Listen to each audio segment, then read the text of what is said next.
This is your review day. All I can do is just go through your notes one more time and just talk about a few important things. If you want to go back to the PowerPoint, they're still available. If you really want to go through those, you can, I guess, scroll through it and tune me out if you want to and listen to music or something. But if you need to go through those individually, it's entirely up to you. So this is all voluntary. Voluntary, that's the word I'm looking for. So don't feel like you have to use this, but remember, I'm the guy that's doing the test, so you may want to pay attention to this, but it's entirely up to you. And I'm not going to babble too long. I'll get this done in under 10 minutes, so you can go on your merry way. But the test on Friday, it's only 69 points. Some of it's vocabulary, some of it's writing, got an essay or two. Don't take it until you are ready, but you got to get it done by Friday. Don't wait until next Monday because I'm going to take points off because it's not fair for you to have extra time compared to everybody else. So here we go. So this section is all about social reform, changing things, making things better. Now, sometimes by making things better, you do make things better, or sometimes you might make things worse. For example, how we're leading into the United States and the Civil War. So the first thing, first section notes, was just talking about the Industrial Revolution. The idea that we're going from man and horsepower to water and steam. So among that are the set of notes, or is a set of notes, that talks about how that worked, the rise of factories, the good and the bad of it. That's the big thing, is I want you to know the good and bad of Industrial Revolution. Bad thing, obviously, the working conditions were awful and child labor was bad as well. But some positives that did come is that you did have some new inventions at the time period, as you see in the second set of notes. You also have the ability for women to now work in factories and make more money and not have to be stuck at home so much being just a mom or a wife and cooking and cleaning and all those things. You have to be a little more independent. So that's a plus on the social side of things for gender equality. Not that I'm saying it was equality, but. And you also have the rise of the urbanization, which is up here. Is a vocabulary word, which little thing that highlights, it's not there. But anyways, trust me, urbanization is there. So know the difference between urban and rural. Rural is in the country or farming or agricultural, and urbanization would be a large city. So it'd be the comparison of most Hardin County places, rural, and Columbus, urban for today. You do have those new inventions there, which we've talked about before for the time period. But then another big thing here is during this rise of the Industrial Revolution is the rise of slavery, which is clearly a negative. And you have that keyword there, discrimination under African American role. Discrimination means you deny people of equal rights and treatments, no matter what. We mostly think of it when it's racial, but it can be by sex, it can be by gender, it can be the color of your hair, whatever. But that's discrimination. So be able to tell me why slave labor increases. Mostly it's because we say, yay, it's technology, but things like the cotton gin end up making cotton production go faster, and therefore you need more people to pick the cotton and to then produce it, and then so slavery rises significantly, as you see here, from 700, that should be 700,000, to 4 million slaves in the span of 70 years. So from this, you have third set of notes, the treatment of African Americans, or the mistreatment of African Americans, how they were seen as property, how even the free slaves were mistreated. You could resist, like Nat Turner's revolt. You could try to run away, but there is no Underground Railroad until later. So you really had no place to go, and the courts often thought that you were just property and not a person. And in one of your terms, you got a couple things for land, with land. Compromise of 1850 and the Missouri Compromise. Remember, this is all about trying to keep that balance in Senate. In the Missouri Compromise, it's about Missouri coming in as a slave state and Maine coming in as a free state. But one of the caveats of that, or the catch, is that slave owners could chase slaves into free states. So they're giving them a little more leeway or freedom in terms of chasing after slaves.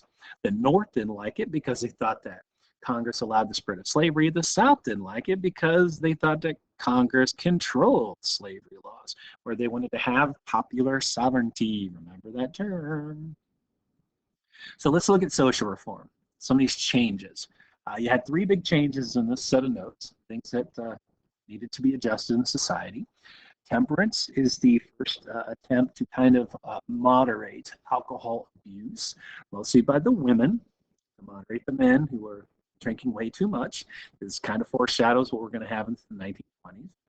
Prisons were filled with people who shouldn't be there, including those who were mentally ill or those who owed debt.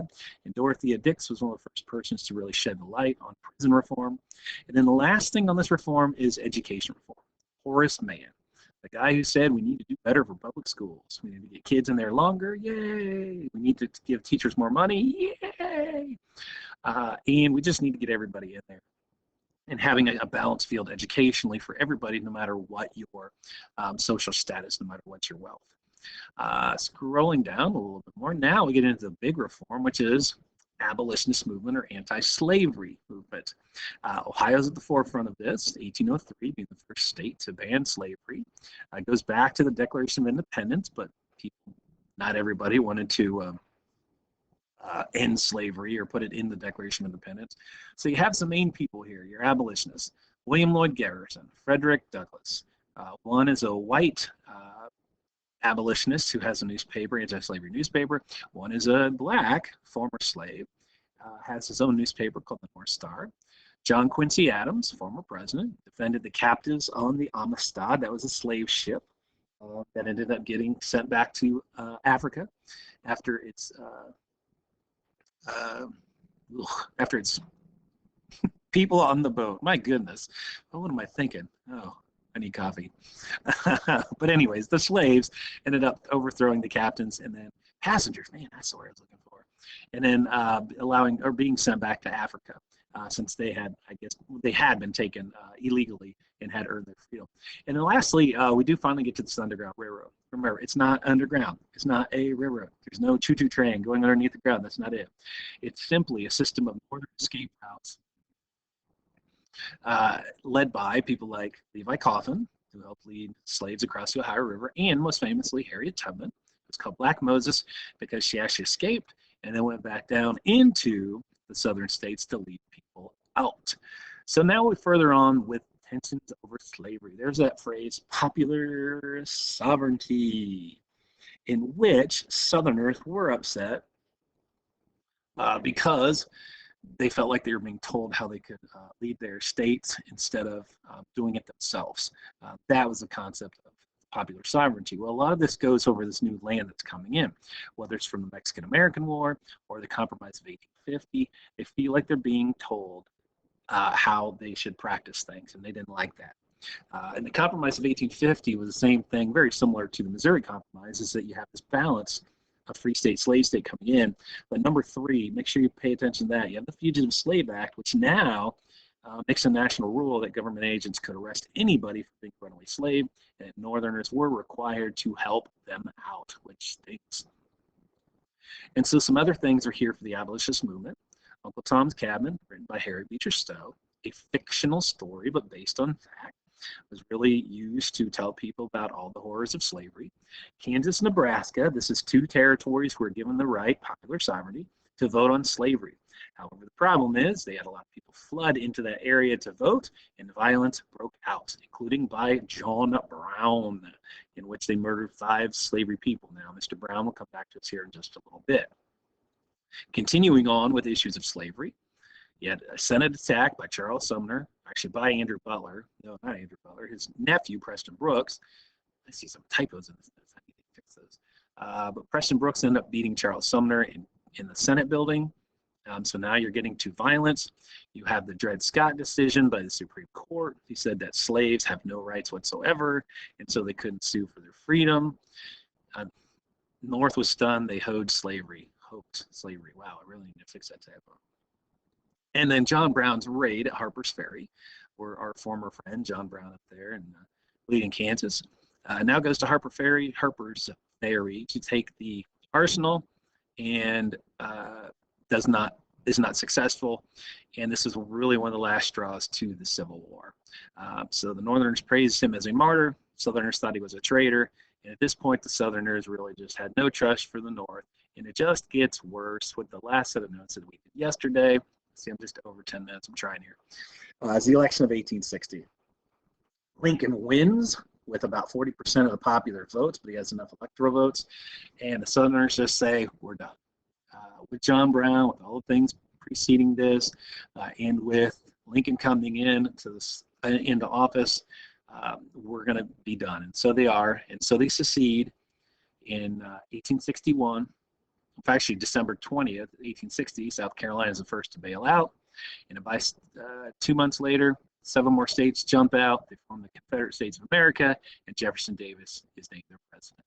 But the official start of the Civil War is not until Fort Sumter in April 12th, 1861, and where federal fort was fired on by the Confederates who took it over, and that is the start of your Civil War. So there you go. In 10 minutes and 40 seconds, I just covered your sets of notes.